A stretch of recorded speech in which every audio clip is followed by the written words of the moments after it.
మనమందరం ఇప్పుడు చెల్లగుడిపాడులో నిలబడ్డాం. సాగర్ పొలం చూపెడుతున్నాడు. పాపం ఇంకొక 10 రోజుల్లో కోతకొచ్చింది.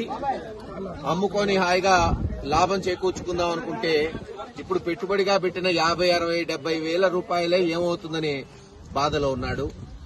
మరి ఆ దేవుడే రక్షిస్తాడో. ఈ వానని ఎంత తగ్గిస్తే ఇంక ఈ రోజుతో అన్నా ఆగితే ఎంతో కొంత మరి కొంచెమన్నా వచ్చిద్ది, లేకపోతే పూర్తిగా నష్టం వచ్చిద్ది. ఏది ఏమైనా ఈ వానలు తగ్గిన తర్వాత ఇలాగ అనేక మంది రైతులుంటారు. కేవలం ఒక చర్లగుడిపాడే కాదు, పల్నాడు ప్రాంతంలో ఈ రాష్ట్రంలో చాలా మంది రైతులున్నారు.